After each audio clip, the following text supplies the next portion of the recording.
Okay, most people don't have a setup where they're ready to just put a dog on a table and go to work. And if you've ever been in your grooming shop, you know that we work with an elevated situation. So our tub is elevated and our tables are elevated. This is a wonderful little thing that I use at my shop. It is a Lazy Susan tabletop. It can go anywhere. It can go on top of my stove. Well, it can't go on top of my washing machine because I have, and I'll show you here, I have an elevated stacking system. Can't put it on top of there, but you probably could put it on top of yours if you have a regular size one. You can see over here there's a countertop. You could put it on that. I have a portable dishwasher, which I'll turn this and show you here. Right there next to my sink. It can go there. It's not hard to do. Please excuse my mess. I wasn't really expecting to do videos in my kitchen today. But what you need is something that is elevated with a non-slip surface. And that's actually pretty easy to do. If you happen to have a chef's mat, you can put your chef's mat on top of your counter. I'll be right back with something else.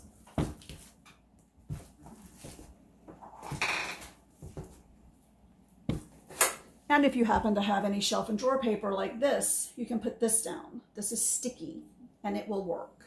I'm going to put this in the sink, in fact, when I get to the sink to show you how to make that work. What you're going to need is something to restrain your dog. And I know most of you don't have a groomer's loop, but if you don't restrain them, it's going to be a lot harder to work on them.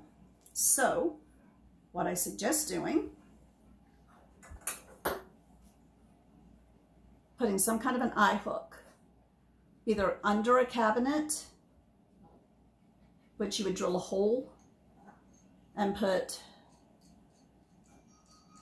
drill a hole into your overhead cabinet, put this up in and secure it down, and then you could hook a leash through that to hold them in place connected to your dog's collar. Or if you have a stud available, which most people, especially if you have a really handy person in your household, can take, and this is not the right eye hook, but you'll get the idea. Something like this eye hook, where it has a screw at the end, and screw it into the stud.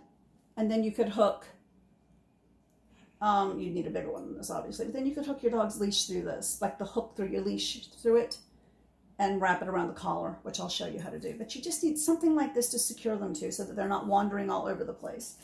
Most people, when they come in and they see that their dog is moving everywhere and walking around and they don't understand why they don't do it at the shop, it's because we have them secured with something. But this would be this is my favorite thing here.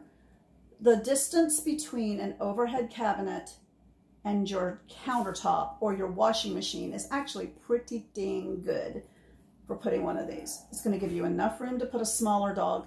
Now, of course, if you have a bigger dog, that's not going to work so well. But you could hook it to something, maybe your baby gate, or maybe, I don't know, maybe the kitchen counter, the handle on a drawer, something. Just anything to hold them still so that you have a place for them to work, a place for you to work without losing them. Okay, now let me show you my sink setup. And again, I'm walking with an injured foot, so bear with me here. Okay, when I had my sink put in, I put a really deep sink in because I knew I would have to bathe some dogs here every now and then. I'm just going to put the non-slip pad down in there. I have a hair catcher to go in the drain, which again, those are available pretty much anywhere. And most of us have something, even if it's just your kitchen strainer, to catch hair from going down. I have a high faucet as well, and I have a sprayer. So I have all of this. What I have done to secure the dogs in the tub is I've taken one of our slip leads that all dog groomers try to give you for the most part, because you can control them better. I've hooked up a collar